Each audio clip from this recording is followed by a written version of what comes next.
Okay, students, now let us talk about characteristics of living beings. জীৱবিলাকৰ আমি বৈশিষ্ট্যৰ বিষয়ে এই যে ইউনিক ক্যাৰেক্টাৰিষ্টিক্স বুলি যে কৈছিলো সেইখিনিৰ বিষয়ে now we are going to discuss about in detail. Okay, and the first is your cellular structure. তাৰ মানে কি কৈছে চোৱা, এটা ম্যাঙ্গো ট্ৰি জোপা আমি লাষ্ট ক্লাছত ম্যাঙ্গো ট্ৰি এক্সাম্পল টো লৈছিলো ন।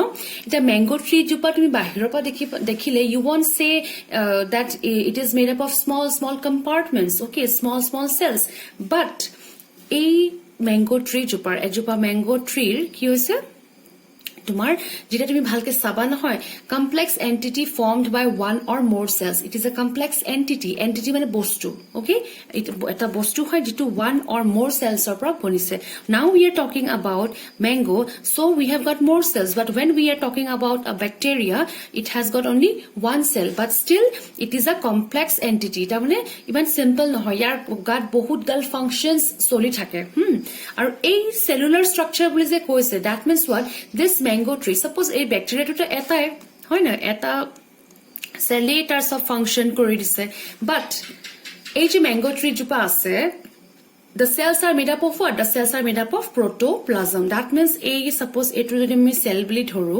mazon etu ki thake etu nucleus hoy ne tumalki mankhini cluster olop paisa hoy na so a cell this is your cell and this is your nucleus okay ei gutte bostu khini ki hoy tomar protoplasm hoy okay এই গুটে বস্তুখিনি protoplasm আর এই protoplasm to কি হয় it is living matter because of this protoplasm the cell is able to perform its all functions okay so our cellular structure to kenekwa je cellular structure to is a one or more cells thakibo ar hey cells blood again they are made up of what your protoplasm that is your living matter okay now let us come to the second point that is your metabolism hetu ahomet ki boli koy bipak boli koy bipak now so what is metabolism sum total of all chemical reactions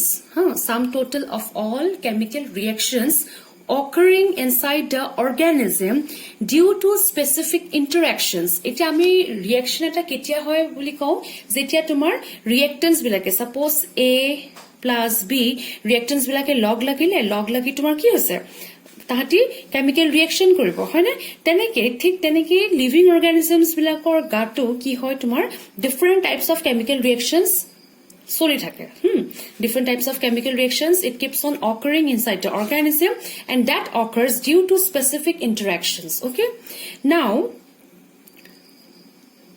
chemical hobo specific interactions means suppose etia a plus b hobo lage but after some time a will not going to combine with b it is then going to combine with suppose e and this will again give rise to some other kind of chemical reaction okay so metabolism দুই ধৰণৰ থাকে এটা হৈছে তোমাৰ এনাবলিজম next two হৈছে কেটাবলিজম এনাবলিজম two হৈছে সোয়া কনস্ট্ৰাকটিভ metabolism that means what construction মানে কি বনোৱা হয় নে ঘৰ এটা কনস্ট্ৰাকশন চলি আছে তাৰ মানে কি ঘৰটো বনাই আছো তেনেকে বুজায় ন we are constructing a house okay so যেটা আমি কনস্ট্ৰাকটিভ মেটাবলিজম বুলি কম we mean that we are synthesizing complex substances from simpler ones আমি simple substances ৰ পৰা আমি কি কৰিছো আমি complex substances বনাই আছো হেতুৱে হৈছে এনাবলিজম okay examples one synthesis of organic compounds during photosynthesis okay I mean photosynthesis কি কৰো food বনাই বুলি কয় ন and the food is your carbohydrate okay আৰু হেবোৰ আমি কৰপৰা বনাইছো simple organic compounds ৰ পৰা বনাইছো okay like your carbon dioxide your water okay then proteins from amino acids ami amino acid log logai ami ki banaisu protein banaisu aru pisor chapters bilakot tumaloke ei bilakor bikhoye khub detailot pohibole paba বৰ্তমানৰ কাৰণে তোমালকে examples বোৰ মনত থবা খালি পহি মনত থবা okay next is your lipids from fatty acids and alcohols and the second type of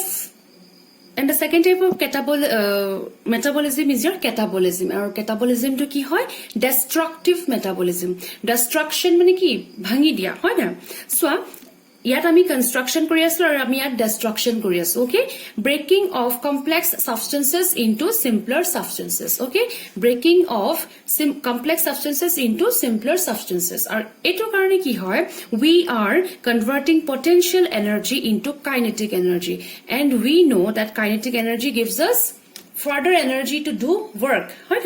For example, respiration. Okay, so ami ki pohilo cellular structure and metabolism. Our metabolism are two types, anabolism and catabolism. Okay, and the next type and the next characteristic is your growth. Growth ki hoy swa irreversible increase in mass of an individual. এটা মই অকমান আগে কি কৈ আছিলো যে এটা সেলৰ পৰা দুটা সেল হল, দুটা সেলৰ পৰা চাৰিটা সেল হল. সো এটো কি হৈ আছে? increase in mass হৈ আছে, and that increase in mass is irreversible. Okay, তোমাৰ বডিত যদি প্ৰথমে suppose বোলে 1000 টা সেল হল, just for example, okay, 1000 টা সেল হল, এতিয়া কিন্তু বোলে তোমাৰ কিমান হৈ গল 500 টা হৈ গল, তেনেকুৱা নহয়. হে 5000 টা তোমাৰ হৈছিল নহয়, হে 5000 টো fixed আৰু. Okay, so growth is irreversible increase in mass of an individual. Ar hetu keneke hoy ge through cell division. Eta cell divide kori kori duta cell produce koribo, duta cell divide hoy mili sarita cell produce koribo. Okay, so we are getting this irreversible increase in mass of cells.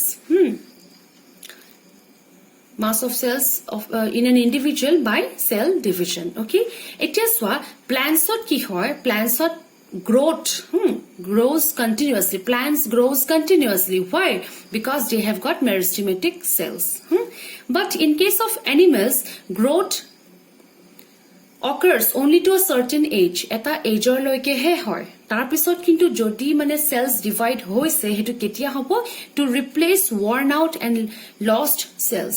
Jikhini cells herai gol. Okay, jikhini cells herai gol, তেনেকুৱা sales বিলাকক ৰিপ্লেস কৰিবলৈ বা কিছুমান sales দুখ পাই মিলি বেয়া হৈছিলে কিবা কাৰণত, তেনেকুৱা ধৰণৰ সেলস বিলাকক ৰিপ্লেস কৰিব কাৰণে হে এনিমেলছৰ ক্ষেত্ৰত after some time you will find that cells are dividing, but growth to কিন্তু at a certain age or pisot it will stop. Okay, but in case of plants the growth will occur continuously. ঠিক আছে, এই যে growth হৈ আছে এই যে growth হৈছে, এটা সোয়া গ্রোথ তোমার লিভিং অর্গানিজমসতো হয়, নন লিভিং অবজেক্টস বিলাকতো হয়.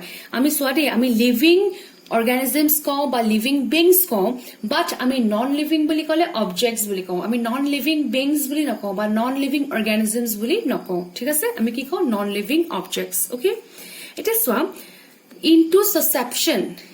into susception হেতু কি হয়? growth in living organisms. Okay, that is your growth in living organisms. Fine. And যেতিয়া non-living objects of hobo growth to, that is your accretion, increase in size of non-living objects. Okay, it is so growth hoise hoy na, living organisms or growth hoise. Growth hobo karone ki hobo libo? Substance add hobo libo, hoy na, tat ahi bostu add hobo libo, titia he tar size to dangor hoy goi thibo, tar mane ki cells blake divide kori goi thibo. Ki bostu add hobo? Protoplasmic substance. আমি living ম্যাটারটো কি পাইছিলো? Protoplasm পাইছিলো ন, so এটো কি হয়? Protoplasmic substance. Okay, and non living অবজেক্টসৰ যেতিয়া সাইজটো ইনক্ৰিজ হ'ব নহয়, তেতিয়া কেনেকুৱা বস্তু এড হয় ইনক্রিজ হ'ব? এপোপ্লাজমিক সাবস্টেন্সেস. ওকে, এপোপ্লাজমিক সাবস্টেন্সেস লগ লাগি এই কি কৰিব? সাইজটো ইনক্ৰিজ কৰিব. বুজি পালা না? So that is your growth.